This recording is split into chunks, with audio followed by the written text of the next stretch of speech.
Bismillahirrahmanirrahim. Assalamualaikum warahmatullahi wabarakatuh.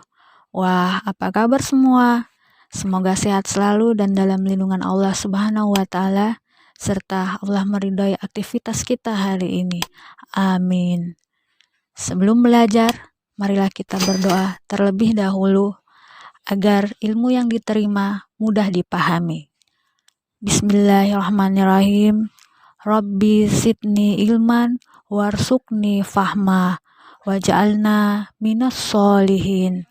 Ya Allah, tambahkanlah kami ilmu dan berikanlah kami rezeki akan kepahaman, dan jadikanlah kami termasuk golongan orang-orang yang soleh. Amin ya rabbal alamin. Peradaban Islam Daulah Utsmani. Sejarah lahirnya Daulah Utsmani. Daulah Utsmani berasal dari salah satu suku di Turki Barat, yaitu suku Kayi. Pada waktu Genghis Khan melakukan agresi di wilayah Turkistan yang didiami suku Kayi, merasa terancam sebagai pemimpin suku Kayi. Akhirnya Sulaiman Shah meminta perlindungan dari penguasa Transoksania bernama Jalaluddin Mungurbiti bin Khawarizmi. Namun pada akhirnya Transoksania berhasil dikuasai oleh tentara Mongol. Sulaiman Shah memimpin anggotanya untuk pergi ke Kurdistan dan ke Azerbaijan. Namun dalam usahanya memasuki wilayah Syam terhalang oleh bentangan sungai yang luas. Pada saat menyeberangi sungai Efrat, datang banjir hingga terbawa arus dan akhirnya meninggal dunia. Sulaiman Shah meninggalkan 4 orang putra, Sangkurtakin, Togday, Ertogrul, dan Dandan.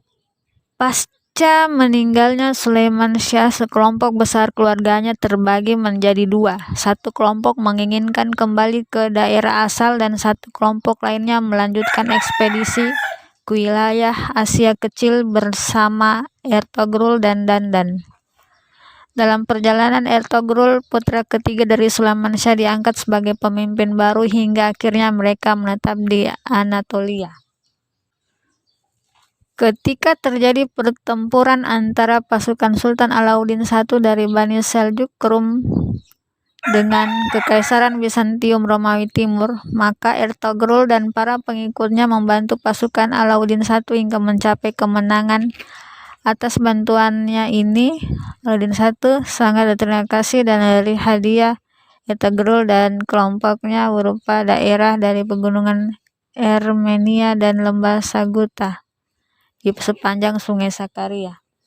Ertogrul dan pasukannya mendapat tugas dari Alauddin I untuk menaklukkan dan menguasai daerah pesisir Laut Hitam ke Brusa hingga Eskisar. Oleh Alauddin I, pasukan Ertogrul diberi gelar Muqaddamah Sultan, tentara pelopor Sultan, sedangkan Ertogrul sendiri menyematkan gelar untuk dirinya Sultan Oki, Gening Sultan. Pada tahun 1288 Masehi, Ertogrul meninggal dunia. Oleh Alauddin I diangkatlah putranya yang bernama Utsman sebagai penggantinya. Karena kesetiaannya, Alauddin I memberinya gelar Bey pada Utsman dan diberikan daerah yang lebih luas serta dapat memakai mata uang sendiri. Bahkan namanya juga disebut dalam setiap khutbah Jumat. Pada tahun 1299 Masehi, Ghazan Khan dari Mongol menyerang Seljuk Rum, tetapi serangan itu bisa digagalkan oleh Utsman. Tak berapa lama dari peristiwa itu, Sultan Alauddin I meninggal dunia, sementara Sultan Alauddin I tidak memiliki putra yang pantas menggantikan kedudukannya. Peristiwa ini dimanfaatkan oleh Utsman untuk menyatakan diri sebagai Padishah al-Utsmaniyah, raja keluarga Utsman, yang juga mendapat dukungan penuh dari rakyat. Dengan demikian berdirilah Kerajaan Utsmani dan ibu kota Kerajaan Utsmani pertama di Qurrah Hisar, Iskishar. Dalam perjalanan panjang yang berliku, Daulah Utsmani menjadi kerajaan Islam yang sangat dinamis dari mulai berdiri sampai akhir keruntuhannya. Jasa besar Daulah Utsmani bagi perkembangan Islam di dunia timur masih bisa dirasakan sampai sekarang. Sebagian ulama awal di Indonesia merupakan tokoh ulama yang berasal dari Daulah Utsmani yang diutus langsung oleh para sultan untuk menyebarkan Islam di Indonesia. Strategi dan kebijakan pemerintahan Daulah Utsmani. Kebangkitan Daulah Utsmani tidak lepas dari melemahnya kekuasaan Daulah Abbasiyah pada ujung yang paling kritis. Lahirnya pemimpin-pemimpin hebat menjadikan Daulah Utsmani sebagai penguasa dunia yang kembali mengangkat kejayaan Islam dan peradabannya. Yang pertama, Utsman. Disebut dengan Utsman I, dia adalah pendiri Daulah Utsmani yang mencanangkan kerajaan dibangun atas sendi-sendi persatuan suku Turki. Utsman adalah seorang yang sangat pemberani, mukhlis, adil, dan bijaksana. Dengan sifat-sifat teruji yang dimiliki, tentunya menjadi kebanggaan bagi masyarakat dan pengikutnya. Utsman membangun tentara yang berjuang tanpa pamrih. Semua atas dasar karena Allah SWT. Para pejuang tersebut sering disebut dengan Al-Ghazi, yang berdiri dari Ikhwan, persaudaraan, tarekat Baktashi. Khalifah Utsman meninggal dengan meninggalkan wilayah yang luasnya kurang lebih 16.000 km persegi. Sebagai daulah yang baru berdiri pada masa kekuasaannya, berhasil membebaskan kota Bursa di tepi laut Marmara. Orkan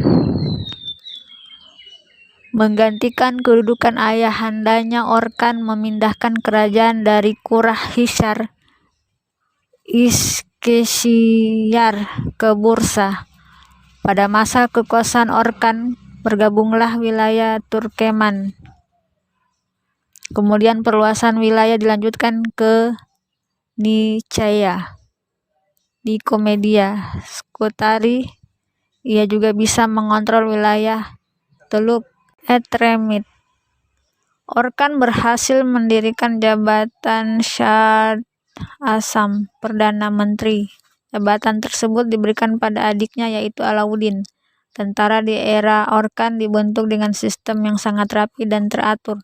Ia juga membentuk tentara khusus dengan nama Inskisariyah atau Jenisari Yani Tashri.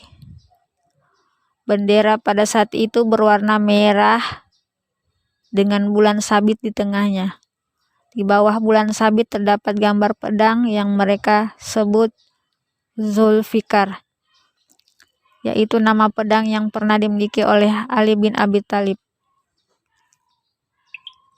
Sampai dengan akhir usianya, Orkan berusaha untuk membentuk pemerintahan yang kuat. Untuk itu dia banyak membangun, menertibkan administrasi, menguatkan militer, membangun masjid dan akademi-akademi ilmu pengetahuan. Murad. Setelah Sultan Orkan wafat, kedudukannya digantikan oleh Murad I yang merupakan putra kedua dari Orkan. Menggantikan kedudukan ayahnya sebagai penguasa karena putra pertama Orkan, yaitu Sulaiman, yang meninggal terlebih dahulu. Sultan Murad I adalah sosok yang sangat pemberani, gemar berjihad, dermawan, dan tekun menjalankan agama. Dia mencintai peraturan dan selalu memegang teguh peraturan itu, berbuat adil kepada rakyat dan tentaranya. Murad I selalu dikelilingi oleh sejumlah komandan terbaik dan orang yang berpengalaman dalam bidang militer yang selalu ia ajak untuk bermusyawarah. Murad I berhasil meluaskan wilayahnya di Asia Kecil dan Eropa dalam waktu bersamaan. Ia menaklukkan Adrianopel atau Edirne, dan kemudian dijadikan sebagai ibu kota kerajaan yang baru,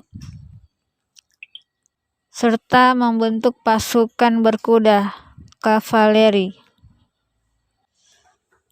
Perjuangan terus dilanjutkan dengan menaklukkan Macedonia, Sofia, ibu kota Bulgaria, dan seluruh wilayah bagian utara Yunani.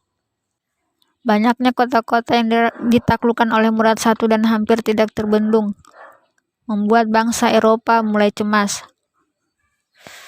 Akhirnya raja-raja Kristen Balkan meminta restu dari Paus Urbanus V untuk mengusir kaum muslimin dari daratan Eropa. Murad I mulai menghadapi serangan Eropa pertama kali dari Raja Kurok V dari Serbia dan dibantu Raja Bosnia bermaksud menyerang Adrianopel. Selanjutnya, pasukan Murad I merayap terus menguasai Eropa Timur seperti Somakov, Sofia Monastir, dan Saloniki. Selanjutnya menguasai Bulgaria, Serbia, Sisman, dan Lozan. Sultan Murad I meninggal dengan syahid dalam usia 65 tahun pada 15 Sya'ban 791 Hijriah.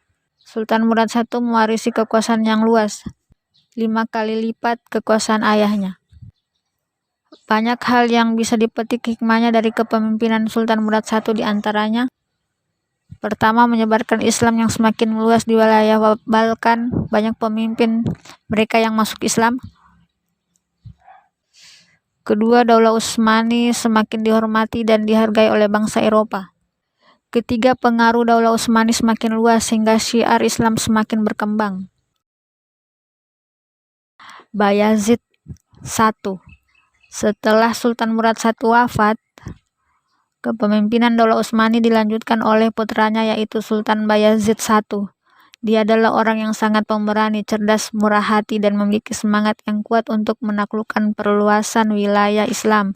Oleh karena itu, dia sangat memperhatikan masalah-masalah kemiliteran, mengarahkan perluasan wilayahnya ke negara-negara Kristen Anatolia. Hanya dalam jangka waktu setahun negeri-negeri itu berada dalam kekuasaan Daulah Utsmaniyah. Bayazid bergerak begitu cepat di antara dua Balkan dan Anatolia. Oleh karena itu dia diberi gelar Yaldrum atau kilat. Bayazid sangat besar pengaruhnya sehingga mencemaskan Paus. Kemudian Paus Bonavacius mengadakan penyerangan terhadap pasukan Bayazid, dan peperangan inilah yang menjadi penyebab terjadinya Perang Salib.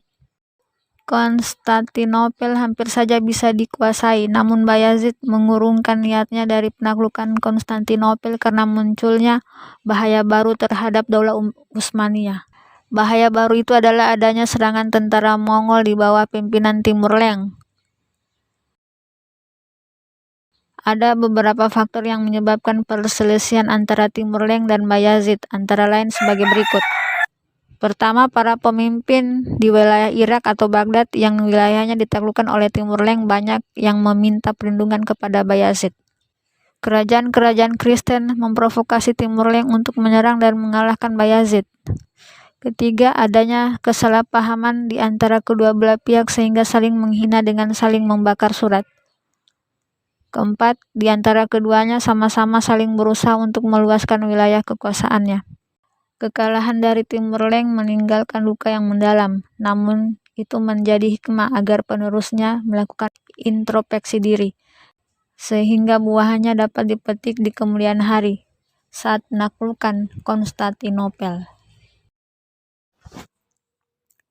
Kemajuan peradaban Islam masa Daulah Utsmani. Kebangkitan Daulah Utsmani diprakarsai oleh Muhammad I. Kemenangan Timur Leng atas Daulah Utsmani meninggalkan luka yang sangat mendalam. Ditambah perselisihan antar saudara di dalam keluarga Utsmani. Berkat kecerdikan yang dikaruniai oleh Allah Subhanahu wa Ta'ala kepadanya, Muhammad I berhasil meredam perselisihan putra-putra Bayazid. Bisa dikatakan bahwa Muhammad I adalah pendiri Daulah Utsmani periode kedua setelah membawa bangsanya berjuang kembali meraih kejayaannya. Dengan tekad yang kuat, Muhammad I mempersatukan seluruh keluarga dan saudara-saudaranya. Akhirnya, Daulah Utsmani bangkit dan berjaya. Melampaui kejayaan yang diperoleh pendiri Daulah Utsmani pada masa sebelumnya, Daulah Utsmani sebagai Daulah Islamiyah diakui kembali sebagai penguasa dunia dengan kemajuan peradaban dan ilmu pengetahuan. Di antara para penguasa Daulah Utsmani, generasi kedua yang membawa ke puncak kejayaan adalah pertama, Muhammad I. Muhammad I adalah putra bungsu dari Bayazid. Setelah berkuasa menggantikan ayahnya, ia mulai menyusun kekuatan kembali dan memulihkan keadaan Turki Utsmani dari upaya memecah belah yang dilakukan oleh Timur Leng. Strategi Muhammad I adalah menjalin hubungan diplomatik dengan para penguasa Bizantium dan Venesia, dengan maksud agar kedua negeri ini tidak mengganggu kerja utamanya, yaitu mendamaikan kekhalifahan Utsmani. Berkat usahanya yang gigih, Muhammad I berhasil mengangkat citra Daulah Utsmaniyah sehingga dapat bangkit kembali, yaitu dengan menyusun pemerintahan, memperkuat tentara, dan memperbaiki kesejahteraan kehidupan masyarakat. Sultan Muhammad I adalah sosok yang sangat cinta kedamaian dan ilmu pengetahuan, mencintai fuqaha, termasuk alasan memindahkan ibu kota dari Adrianopel ke Busra, karena Busra sering juga disebut sebagai kota para fuqaha. Sultan Muhammad I hadir pada waktu yang tepat, di saat rakyat mendapat seorang penguasa yang sesuai dengan harapan. Namun, Allah Subhanahu wa Ta'ala berkehendak lain. Pada tahun 824 Hijriah atau 1421 Masehi, Sultan Muhammad I meninggal dunia di kota Urna dalam usia 43 tahun. 2. Murad II.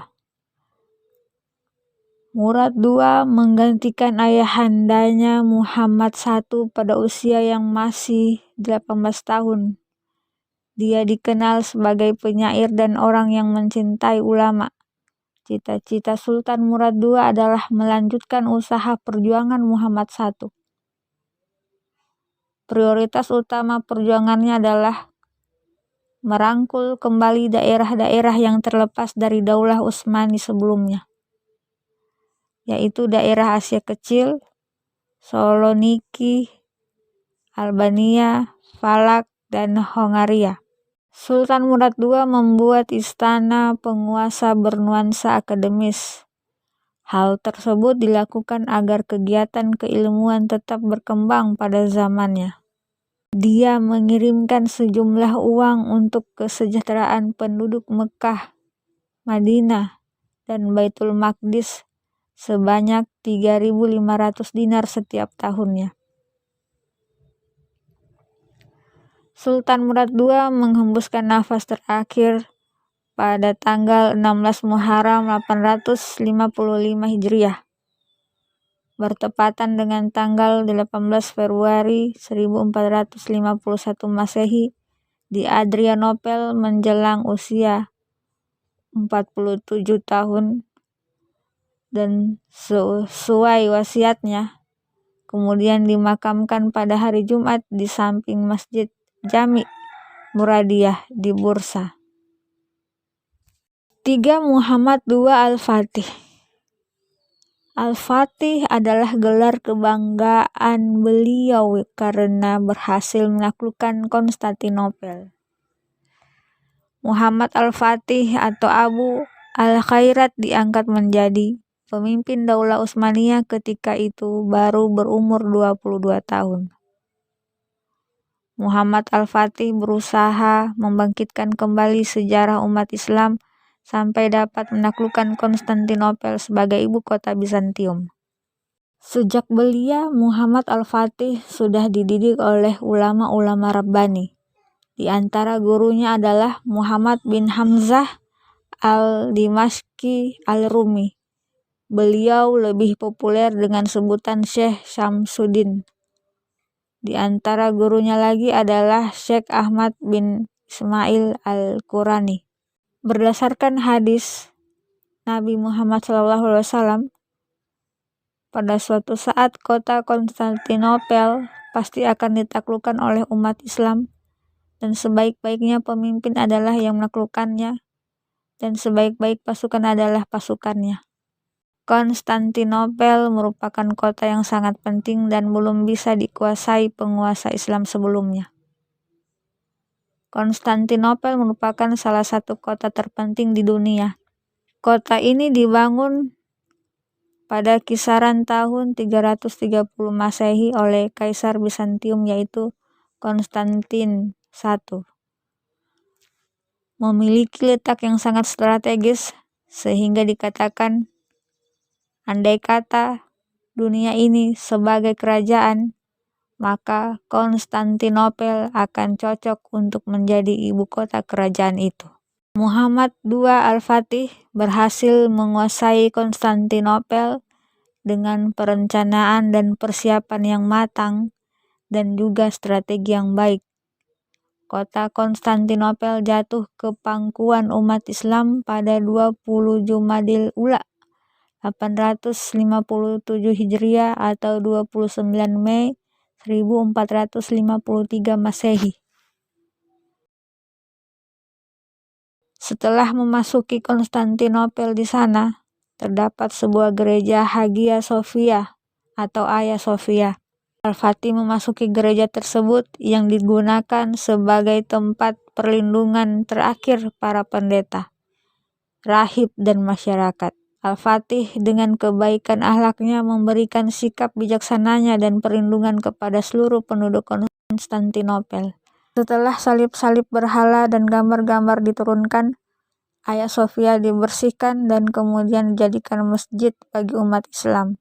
Akhirnya, kota Konstantinopel dijadikan sebagai ibu kota kerajaan Turki Utsmani dan namanya diganti menjadi Istanbul atau kota Islam yang kemudian dikenal dengan nama Istanbul.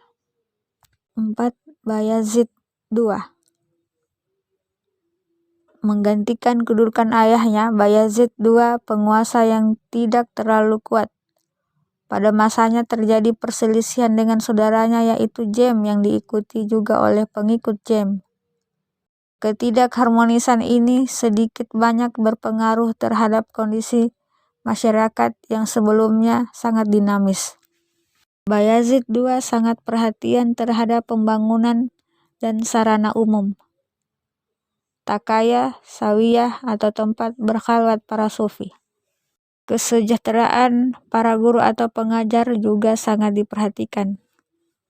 Sultan dikenal sebagai seorang pemimpin yang mencintai penduduk dua kota suci Mekah dan Madinah. Pada tanggal 18 Safar 918 Hijriah atau 25 April 1512 Masehi, Sultan Bayazid II menyerahkan estafet kepemimpinannya kepada Sultan Salim I. Sultan Bayazid II meninggal dalam perjalanan ke Daimutika. Jenazahnya kemudian dibawa ke Istanbul dan dikuburkan di dekat Masjid Jami yang dibangunnya. 5. Salim I. Selama menjabat sebagai pemimpin tertinggi, Salim I membuat wajah baru dalam pemerintahan Daulah Utsmani. Di masa pemerintahannya banyak kebijakan yang dilakukan dalam bidang kemiliteran. Salim I merupakan salah satu penguasa Utsmani yang paling berhasil dan dihormati. Giat dan pekerja keras. Meski masa kekuasaannya terbilang singkat, para sejarawan sepakat bahwa Salim I telah mempersiapkan Daulah Utsmani untuk mencapai titik puncaknya pada masa putra dan penerusnya, Sulaiman Al-Qanuni.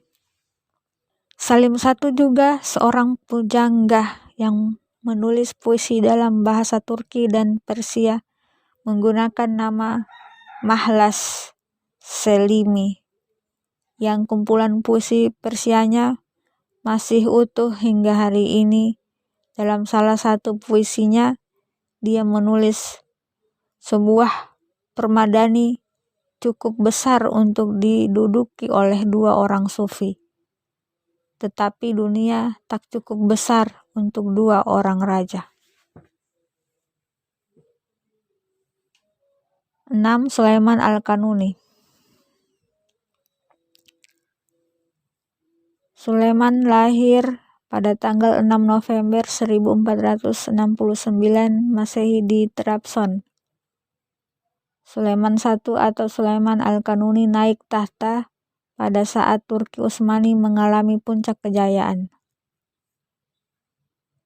Peristiwa penting di masa kepemimpinannya ialah upaya penyempurnaan Undang-Undang Turki Utsmani. Ia tidak hanya merupakan pemimpin militer yang besar, manusia dari pedang, seperti ayah dan kakeknya, merupakan manusia dari pena. Sulaiman Al-Qanuni merupakan legislator ulung, berdiri di depan mata rakyatnya sebagai penguasa berjiwa besar dan eksponen keadilan yang murah hati. Sulaiman I diberi gelar Al-Qanuni atau The Magnificent, pembuat undang-undang, karena jasa meletakkan dasar-dasar hukum bagi Daulah Utsmani dan tentunya yang paling lama memerintah. Kitab undang-undang itu diberi nama Multaqa al-Abrar atau Multaqul Abur, artinya muara segala samudra. Ketika hukum kanun mencapai bentuk akhirnya, undang-undang tersebut dikenal sebagai Kanun Utsmani. Undang-undang tersebut diterapkan selama lebih dari 300 tahun. Sulaiman Al-Qanuni melakukan pembangunan yang fenomenal. Pembangunan Masjid Sulaiman, 81 masjid jami, 52 masjid kecil, 55 madrasah, 7 asrama pelajar, 5 buah takia atau tempat memberi makan fakir miskin, 7 jembatan, 33 istana, 18 pesanggerahan, 5 museum, dan 33 pemandian umum.